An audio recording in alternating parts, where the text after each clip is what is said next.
Om Swastiastu, perkenalkan saya Imade Widianantara, NIM 2002612041, dokter muda yang sedang stase di Departemen Anestesiologi dan Terapi Intensif RSUP Sanglah periode 3 Mei hingga 13 Juni 2021. Pada kesempatan kali ini saya akan membawakan presentasi mengenai pain management atau penata laksanaan nyeri. Di mana pada presentasi kali ini akan terdapat 3 pokok bahasan, yaitu yang pertama ada mekanisme nyeri, yang kedua ada instrumen penilaian nyeri, serta yang terakhir ada jenis-jenis nyeri. Sebelumnya saya akan menjelaskan definisi dari nyeri menurut International Association for the Study of Pain atau IASP pada tahun 2020 mengatakan bahwa nyeri merupakan pengalaman sensoris dan emosional yang tidak menyenangkan yang berhubungan dengan adanya kerusakan jaringan atau cenderung akan terjadi kerusakan jaringan atau suatu keadaan yang menunjukkan telah terjadinya kerusakan jaringan. Nyeri selain menimbulkan penderitaan juga berfungsi sebagai mekanisme proteksi atau perlindungan defensif dan penunjang diagnostik. Terdapat beberapa tahapan dalam mekanisme nyeri, yaitu yang pertama ada transduksi, di mana transduksi adalah proses masuknya stimuli nyeri atau noxious stimuli yang kemudian akan diterjemahkan atau diubah menjadi suatu aktivitas listrik atau impuls pada ujung bebas serat saraf aferen A, delta, dan C atau serat saraf sensoris. Kemudian akan terjadi proses transmisi, yaitu proses penyaluran impuls melalui serat saraf sensoris menyusul proses transduksi. Impuls ini akan disalurkan oleh serabut saraf A delta sebagai jalur nyeri cepat dan serabut C sebagai jalur nyeri lambat yang merupakan neuron pertama dari saraf perifer ke medula spinalis. Selanjutnya terdapat proses modulasi, yaitu proses interaksi antara sistem analgesik endogen dengan impuls nyeri yang masuk ke kornu posterior medula spinalis. Sistem analgesik endogen akan menekan impuls nyeri pada kornu posterior medula spinalis. Dengan demikian, kornu posterior diibaratkan sebagai suatu pintu gerbang nyeri yang dapat terbuka maupun tertutup untuk menyalurkan impuls nyeri. Proses terbuka atau tertutupnya pintu nyeri tersebut diperankan oleh sistem analgesik endogen.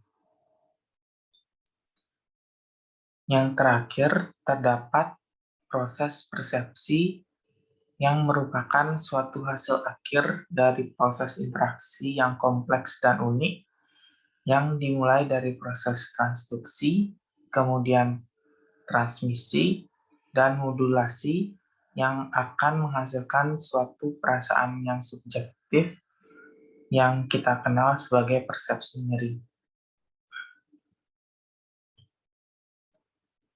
Intensitas nyeri, kecacatan akibat nyeri, dan pengaruh nyeri merupakan aspek yang mendefinisikan nyeri dan efeknya terhadap aktivitas pasien. Untuk setiap aspek tersebut, terdapat instrumen penilaian yang berbeda dan memiliki kekurangan dan kelebihannya masing-masing dan disesuaikan dengan kondisi pasien. Instrumen penilaian nyeri yang pertama yaitu Visual Analog Scale atau VAS yang merupakan suatu skala berupa garis lurus dengan kedua ujungnya menggambarkan dua batas ekstrim, yaitu pada ujung kiri menggambarkan tidak adanya rasa nyeri sama sekali, dan pada ujung kanan menggambarkan nyeri senyeri mungkin. Pada pengukuran VAS atau Visual Analog Scale ini, pasien akan diminta untuk menunjuk tingkat nyeri mereka pada garis di antara kedua ujung garis skala. Jarak antara titik tidak ada nyeri sama sekali dengan titik yang ditunjuk pasien akan menggambarkan tingkat nyeri yang dirasakan oleh pasien.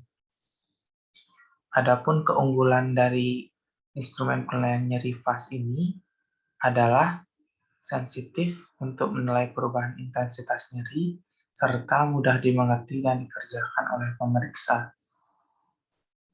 Kekurangannya yaitu tidak dapat digunakan pada anak-anak yang berusia di bawah 8 tahun. VAS juga sulit dilakukan jika pasien sedang mengalami nyeri yang hebat. VAS dikatakan tidak efektif pada pasien pasca bedah karena koordinasi visual, motorik, serta konsentrasi pasien pasca bedah belum optimal. Instrumen penilaian nyeri selanjutnya ada Numerical Rating Scale, yaitu pengukuran dengan skala angka di mana pasien diminta untuk mengingkari angka antara 0 hingga 10 yang akan memberikan gambaran intensitas nyeri yang dirasakan pasien. Angka 0 akan menggambarkan tidak adanya rasa nyeri sama sekali, dengan batas atas atau angka 10 menggambarkan nyeri terburuk yang pernah dialami oleh pasien. Adapun penggolongan nyeri menurut Numerical Rating Scale, nyeri ringan apabila pasien menunjuk antara angka 1 hingga 3, lalu nyeri sedang apabila pasien menunjuk tingkat nyerinya antara 4 hingga 6, lalu nyeri yang berat dikatakan apabila pasien menunjuk angka 7 hingga 10. Adapun kekurangan dan kelebihan dari NRS, keunggulannya adalah instrumen ini sederhana dan mudah dimengerti baik oleh pemeriksa maupun pasien. NRS juga dianggap lebih baik dalam menilai nyeri akut, serta dapat digunakan untuk penilaian nyeri pada pasien pasca bedah. Kekurangan NRS adalah instrumen ini tidak dapat menggambarkan perbedaan intensitas nyeri, lalu pasien juga harus paham dan mengenal angka. Instrumen penilaian nyeri selanjutnya yaitu Wong-Baker Face Pain Rating Scale atau yang disingkat WBFS. WBFS ini menggabungkan antara gambar dan angka untuk memungkinkan pemeriksa menilai nyeri. WBFS dapat digunakan pada anak berusia di atas 3 tahun dan untuk pasien dewasa. Gambar wajah pada skala WBFS ini berkisar antara wajah yang tersenyum atau menunjukkan angka 0 hingga wajah menangis sedih atau angka 10. Skala numerik juga diberikan pada masing-masing gambar wajah pada pengukuran WBFS ini. Adapun keunggulan dan kekurangan dari instrumen penilaian nyeri ini, yaitu keunggulannya merupakan alternatif penilaian nyeri pada anak-anak dan pada pasien dewasa yang memiliki gangguan kognitif. Kekurangan dari WBFS yaitu memerlukan ketelitian dalam interpretasi penilaian. WBFS juga dirasa sangat subjektif tergantung dari interpretasi pemeriksa, serta penilaiannya juga tergantung pada afek pasien dalam mengekspresikan nyeri yang dirasakannya. Instrumen penilaian nyeri selanjutnya yaitu McGill Pain Questionnaire atau MPQ, di mana MPQ terdiri dari 3 pengukuran mayor, yaitu ada indeks tingkat nyeri, jumlah kalimat yang dipilih untuk mendeskripsikan nyeri, serta intensitas nyeri saat ini berdasarkan skala intensitas 1-5. Keunggulan dari MPQ yaitu instrumen ini dapat mengevaluasi nyeri kronik dan juga dirasa lebih detail dalam mengevaluasi dan mendeskripsikan nyeri yang dialami oleh pasien. Kekurangan dari instrumen ini yaitu penilaiannya cukup rumit karena terdiri dari banyak kelompok pertanyaan dan juga memakan waktu yang cukup lama. Kekurangan MPQ lainnya yaitu pasien harus benar-benar memahami cara pengisian kuesioner, serta mungkin akan terdapat kata-kata yang rumit yang tidak dapat dipahami oleh pasien maupun pemeriksa, sehingga dapat menyebabkan kesalahan interpretasi. Instrumen penilaian nyeri yang terakhir yaitu pain diary, di mana pain diary ini berupa catatan tertulis mengenai pengalaman nyeri pasien dan hubungan nyeri dengan aktivitas yang dilakukan oleh pasien. Pain diary dapat digunakan untuk memantau status nyeri pasien sehari-hari serta respon pasien terhadap terapi yang telah diberikan. Pasien akan diperintahkan untuk mencatat intensitas nyeri yang dirasakannya dan kaitan nyeri yang dialami dengan aktivitas pasien, antara lain aktivitas harian seperti tidur dan makan, serta aktivitas rekreasi lainnya.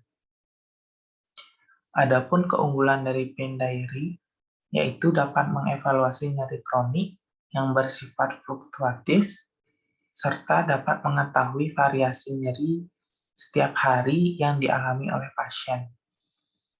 Pain diary juga dapat mengevaluasi respon pasien terhadap terapi yang diberikan. Kekurangan dari pain diary yaitu sangat memerlukan kepatuhan pasien dalam pengisian hariannya.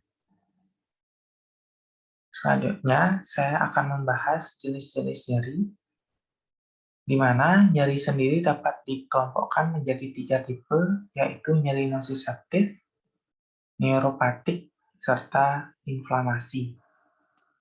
Nyeri nosiseptif sendiri merupakan suatu nyeri yang bersifat protektif yang timbul akibat aktivasi nosiseptor oleh rangsangan kuat yang mengancam.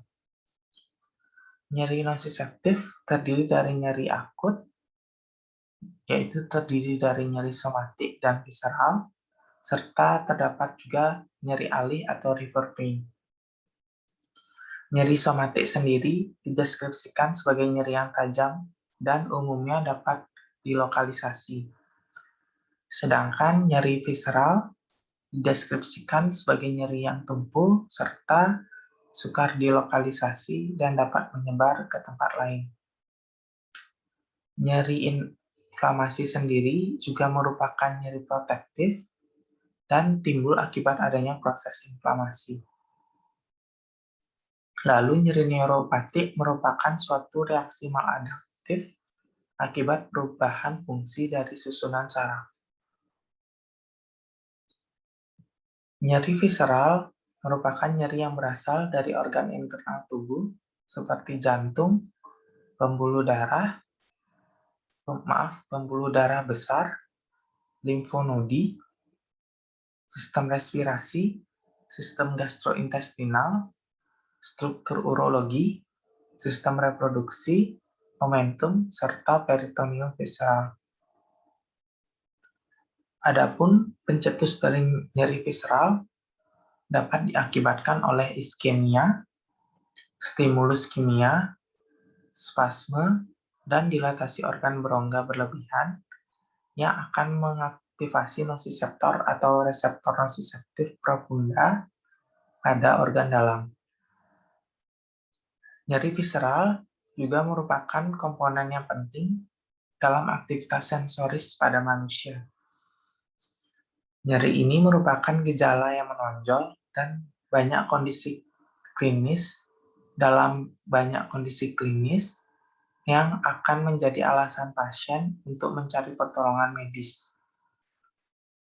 Selanjutnya terdapat nyeri somatik yang merupakan hasil aktivasi dari nociceptor atau reseptor sensoris yang sensitif terhadap stimuli nyeri pada jaringan lekutan atau jaringan dalam. Adapun pencetus dari nyeri somatik dapat diakibatkan oleh adanya kerusakan jaringan, terjadinya inflamasi yang akan mengaktifasi reseptor nociceptif superficial di kulit serta jaringan muskuloskeletal. Pada kasus nyeri somatik kutaneus atau nyeri somatik superficial, contohnya luka pada kulit, digambarkan sebagai nyeri tajam dan terlokalisasi dengan baik.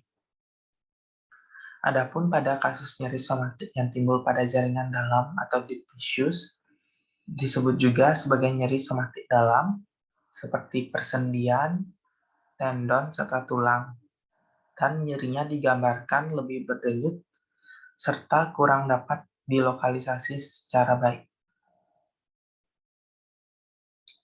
Yang terakhir ada nyeri alih atau river pain, di mana nyeri alih merupakan persepsi nyeri yang dirasakan di lokasi selain tempat stimulus nyeri diterima.